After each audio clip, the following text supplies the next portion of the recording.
The silent signal. It started with the cows. 3 nights in a row, the cattle on the Miller farm in eastern Oregon were found standing in perfect circles, all facing the same direction, ears twitching like they were listening to something just beyond human hearing. No tracks, no footprints. Just 120 Holsteins frozen in a silent ritual, eyes wide and unblinking. The radio astronomer assigned to the far edge of the National Observatory, 3 hours from the nearest town, was used to listening to the static between stars, filtering noise from signal, finding the ghost in the machine. Most nights that ghost was just a satellite or a microwave oven down the road. But that Thursday, the static stopped. Not faded, not drifted, stopped.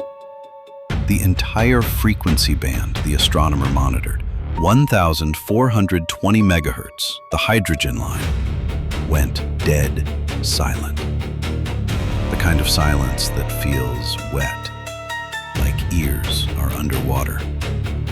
The calibration was checked 3 times. The equipment was fine. The sky was empty. But the silence pressed against the head like a thumb. Then the GPS in the truck went blank. The drive back from the feed store had started with an old radio playing soft country music. Then the screen went black. Not static, not a dead signal. Black, like the screen was turned off from the inside. The truck was pulled over. The phone was checked. No signal. The compass spun in lazy circles. The digital clock read 0000. The door was open. The air was still. Too still. No crickets. No wind. The only sound was the clicking of the cooling engine, metal contracting in the dark. Then it was seen.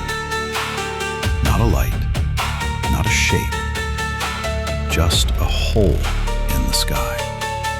A patch of night that was darker than the rest, like someone had cut a circle out of the stars and held it up to the dark. It hovered above the field next to the road, maybe 1,000 feet up, maybe 100. Distance felt wrong. Eyes kept sliding off it, like trying to focus on a mirror that reflects nothing. No one moved. No one breathed. It was just watched. The hole began to pulse. Not a flash, not a strobe. A slow, rhythmic thickening, like a heartbeat made of shadow. Once every 4 seconds. Same rhythm as the hydrogen line. Same rhythm as the cow's ears twitching. A sound rose up out of the ground. Not a hum, not a whine. A pressure, like the air itself was being compressed. Teeth ached, ears popped.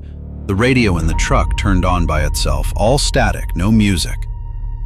Then the static spoke. Not words, not language. It was information pushed directly into the back of the skull. Patterns, coordinates, a map of the solar system with one planet highlighted. Earth. But not how it was known. The map showed something else. Something already here. Backing up toward the truck, boots crunching on gravel, the hole in the sky tilted. It didn't move like an object. It moved like a thought, changing direction. The static in the radio grew louder, and underneath it, a voice was heard. Not speaking, remembering. It was the astronomer's own voice.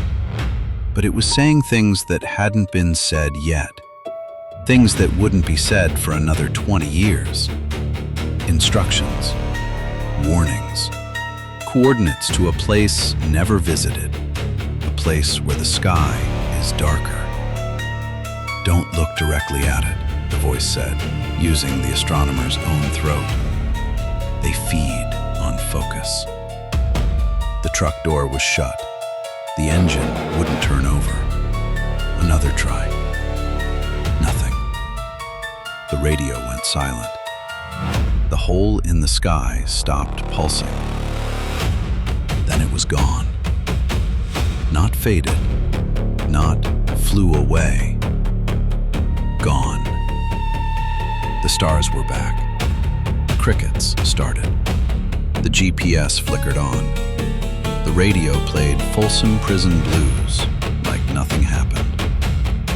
The astronomer drove home. No sleep. The next morning, sick was called in. The boss was told the flu was had. The hole in the sky wasn't mentioned.